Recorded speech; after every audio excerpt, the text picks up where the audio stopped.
Shalom umat yang terkasih, hari ini 18 Juni. Injil yang akan kita renungkan Matius 6 ayat 7 sampai 15. Saya akan mengawalinya dengan inspirasi geli. 17 Agustus di gereja MPK selalu diadakan upacara kemerdekaan. Nah, kayak kita mengadakan upacara bersama. Yang menarik itu dan membuat saya geli yaitu ialah anak-anak yang mengikuti upacara ini. Semuanya semangat, berbaris, bernyanyi. Tetapi upacara baru berlangsung 20 atau 15 menit, sudah banyak anak-anak yang pingsan.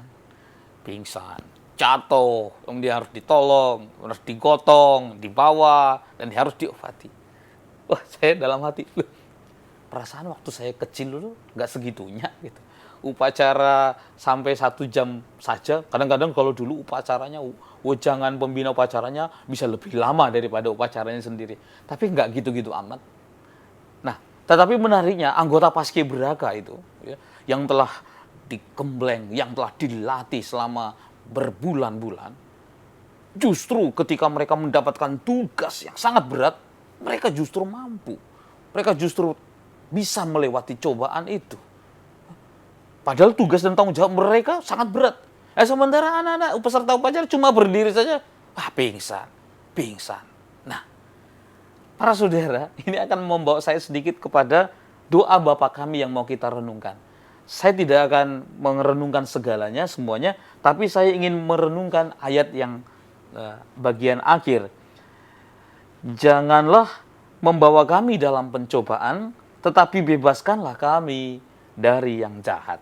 Doa ini hampir setiap hari kita nyanyikan atau kita doakan. Janganlah membawa kami ke dalam pencobaan. Para saudara, maupun kita doakan seperti ini, tapi dalam perjalanan hidup beriman, dalam perjalanan kisah-kisah dalam kitab suci, banyak orang yang dicobai. Banyak orang yang masuk dalam pencobaan. Bahkan Yesus guru kita pun dicobai oleh iblis. Nah, saya ingin mengajak kita untuk melihat sisi positif dari sebuah cobaan, sebuah godaan. Mari kita mencoba melihat pencobaan itu lebih positif. Atau melihat pencobaan itu menjadi sesuatu yang perlu. Karena itu bisa membuat saya jadi lebih baik. Itu membuat saya menjadi lebih kuat. Bahwa cobaan itu penting dalam hidupku. Pencobaan ini baik justru terjadi dalam hidupku.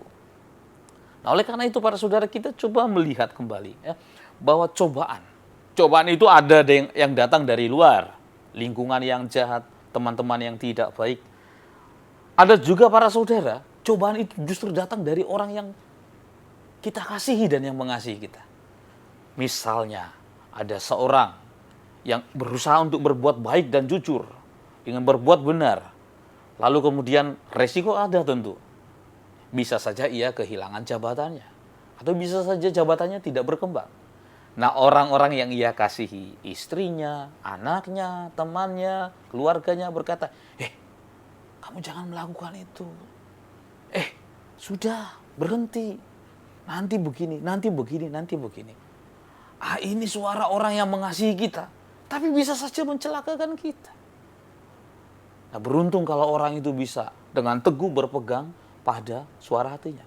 Karena cobaan ini justru lebih berat daripada cobaan yang kelihatannya buruk dan tampak nyata buruk, daripada cobaan yang datang dari orang-orang yang kita kasihi atau orang-orang yang mengasihi kita. Lalu kemudian juga para saudara, cobaan itu juga datang dari kecenderungan buruk kita. Setan itu suka menyerang titik-titik lemah Anda. Di mana titik lemah saya? Nah, ini merupakan sesuatu yang harus kita kritisi. Ada orang yang titik lemahnya ada pada kekuasaan. Ada orang yang titik lemahnya ada pada kemalasan. Ada orang yang titik lemahnya ialah mencari-cari kehormatan dan pujian yang berlebih-lebihan. Mari kita waspadai titik-titik ini.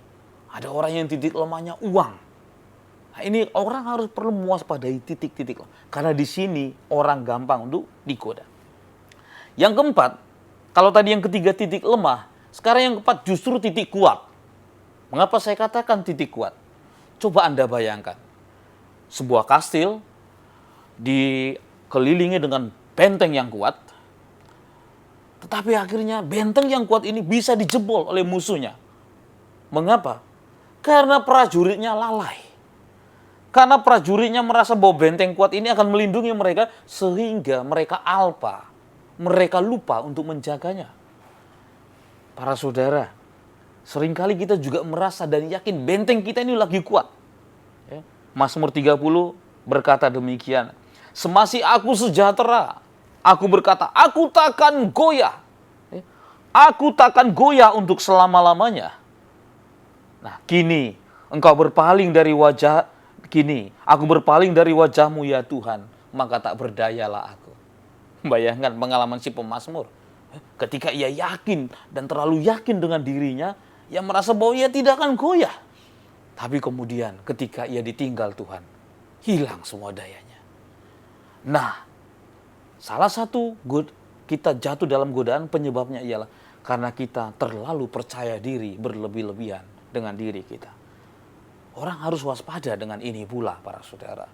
Banyak orang yang merasa diri mampu, yakin dengan dirinya sendiri, tapi pada akhirnya ia jatuh pada justru yang ia rasa memiliki kemampuan di sana. Oleh karena itu, mari kita belajar melalui Injil hari ini untuk melalui doa yang diajarkan oleh Yesus ini, supaya kita sungguh-sungguh belajar untuk menghadapi godaan kita. Nah, bagaimana caranya supaya kita menghadapi godaan kita? Yang pertama itu mari kita menghargai diri kita sendiri. Kadang-kadang orang yang tidak menghargai dirinya sendiri, ia tidak akan mampu maju dalam dirinya sendiri. Ia akan mudah diombang-ambingkan oleh angin pengajaran, oleh godaan, bujukan, dan sebagainya. Ia tidak akan mengalami kemajuan berarti. Orang juga yang tidak menghargai dirinya sendiri, kehidupan rohaninya, ia juga akan mudah tergoda. Maka yang kedua juga kita harus belajar untuk menaati aturan, warisan, tradisi, ajaran. Yang ketiga, kita juga perlu untuk terikat pada orang-orang yang mengasihi kita, karena itu bisa memperbaiki kita melalui kehadiran mereka. Yang keempat tentu saja melalui penyertaan Yesus, selalu tinggal di dalam Tuhan. Mari kita terus belajar untuk menghadapi godaan yang terjadi. Dan semoga dengan godaan itu seperti emas yang murni, kita akan tampil sebagai pemenang. Tuhan memberkati.